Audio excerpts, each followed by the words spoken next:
All right, so I'm doing it. I'm going to put these peel and stick tiles down on our bathroom floor. So I got the first two down successfully, even though I wasn't sure where to start. And now here I've gotten about half done.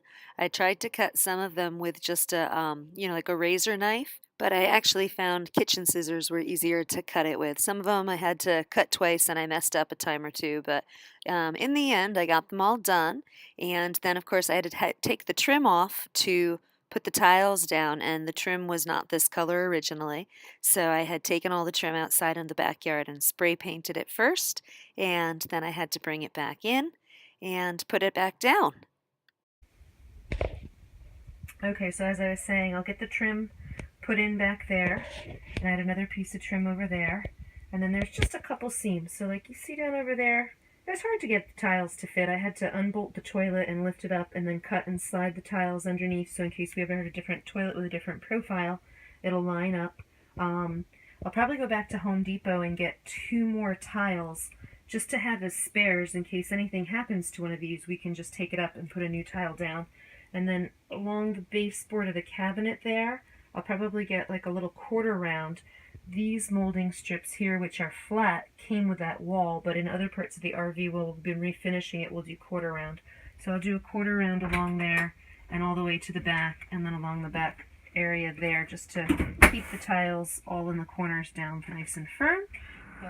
And so here's one of the quarter rounds right here. And I'm going to go outside in the backyard and with the miter saw box cut the rest of them so that they'll all fit. And when I brought them in, unfortunately, some of them did not actually fit. So I don't think it's always a matter of you cutting it wrong or anything like that, but I don't believe the bathroom is actually square. I found that on the other pieces of flat trim as well, that they're just not, they don't really fit. And then, of course, around the corner of the sink cabinet here, there's like a lip on it. So when the one piece on the inside comes into the edge of the lip, I had to cut this second little notch off, and it's not going to fit. So what I'm going to do is I'm going to get the Dremel out, and I'm going to Dremel the little notch places so that it fits better. Okay, so you're going to see here that I used a little sanding drum from the Dremel, and I sanded out a little notch for this. So let me just set all the trim in place and see if this is going to work better. For the flat trim, I ended up using construction adhesive to hold it in place, and I'm going to try that with this trim first and see if that works. And also, on the note of construction adhesive, I actually ended up taking white silicone caulk and rubbing it in the seams of the tiles. So not a grout, but I put silicone in it to protect it from moisture getting in, as well as to fill in those gaps and just make it look better. And I just wanted to note that the floor tiles cost a total of $12 and the trim maybe $5. So all said and done, this was a real affordable upgrade for our RV. Okay, and so our bathroom is not quite finished completely yet, but it is getting there. So I wanted to review the floor. So we did put in this floor. We're gonna, when we redo the kitchen floor, we'll put a saddle that matches the new kitchen floor up here. And the tiles came out just fine. Because they're white, they're a little hard to clean. You can see where we step on the toilet flusher, how it gets a little dingy around there, but we'll try to keep up on it. The trim came out well enough, so I trimmed all around the back and the sides, and then over here where we have our little trash system that I built in. So it's coming along. We've got a little bit better organization now that we've got towel hooks on the wall over here, so that helps in a small space just to have a little bit of everything right where we need it is really helpful.